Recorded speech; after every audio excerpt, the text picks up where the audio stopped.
Assalamualaikum warahmatullahi wabarakatuh. Saya Aurelia Izzati Hasibuan dengan NIM 07 015 23 012 akan menjelaskan KUHP pasal 1 sampai 45. Di sini merupakan fondasi utama hukum acara pidana yang mengatur siapa yang berhak bertindak dan bagaimana tindakan awal terhadap kemerdekaan seorang yang dilakukan. Bab 1 itu ada ketentuan umum. Pasal 1 berisi 28 definisi kunci. Ini adalah kamus hukum. Beberapa yang paling vital yaitu penyidikan, penyelidikan, upaya paksa.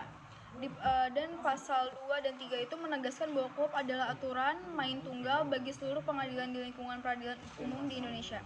Pasal 3 itu berisi tentang penyidik, penuntut umum, dan hakim. Isinya itu ada pasal 4 dan 5, penyelidik. Penyelidik adalah pejabat polisi RI. Penyidik, pasal 6 itu ada penyidik terdiri dari pejabat polisi, pejabat PNS, atau PPNS tertentu. Pasal 7 itu daftar kewenangan, daftar wewenang penyidik. Pasal 8 dan 9 kewajiban penyidik membuat berita acara. Pasal 10 dan 12 itu penyidik pembantu, mengatur tentang pejabat polisi yang membantu penyidik utama dengan wewenang yang serupa namun terbatas. Pasal 13 sampai 15 itu penuntut umum, isinya adalah jaksa adalah pejabat yang berwenang melakukan penuntutan dan melaksanakan penetapan hukum. Hakim.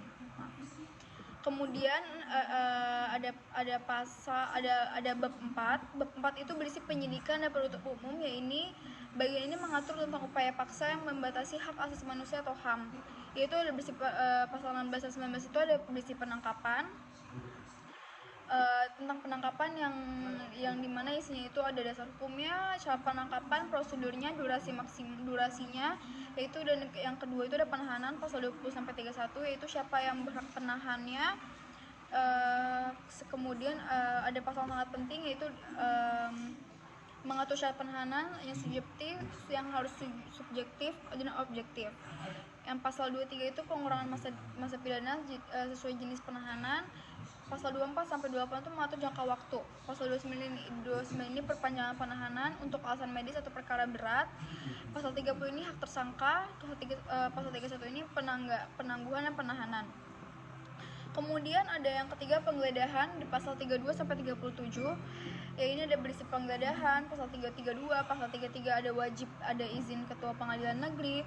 Pasal 34 itu ada pengecualian darurat tanpa izin awal. Pasal 35 ini larangan penggeledahan di ruang sidang.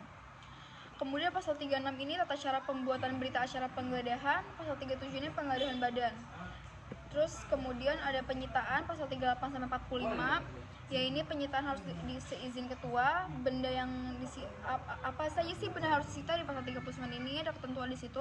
Pasal 40 sampai 44 ini prosedur penyitaan surat. Pasal 44 ini benda sitaan disimpan di rukbasan atau rumah penyimpanan benda sitaan negara. Kemudian yang terakhir ini pasal 45 ini mengatur barang sitaan yang mudah rusak. Ini polisi boleh melelang. Jadi dalam pasal 45 ini isinya itu adalah persyaratan untuk melelang barang-barang sitaan tersebut. Jadi kemudian pasal 46 ini ketentuan pemulangan barang, yang dimana barang yang sudah disita ini wajib dikembalikan jika proses hukum ini sudah tidak lagi dibutuhkan. Yang pasal 47 selanjutnya itu adalah seluruh barang atau benda sitaan yang harus ditempatkan di rumah penyimpanan benda sitaan negara atau RU PBASAN. Kemudian pasal 48 ini penanganan barang yang mudah rusak atau berisiko. Jadi apabila barang ini bersifat tidak tahan lama atau cepat busuk atau berbahaya atau memerlukan perawatan yang lebih, petugas dapat mengambil langkah darurat. Kemudian yang terakhir ada pasal 49 yaitu pemusnahan barang terlarang, khususnya untuk benda-benda kepemilikannya dilarang oleh hukum atau membahayakan ketertiban umum.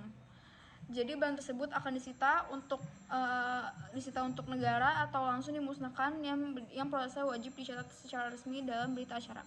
Sekian dari saya, kurang lebihnya mohon maaf. Wassalamualaikum warahmatullahi wabarakatuh.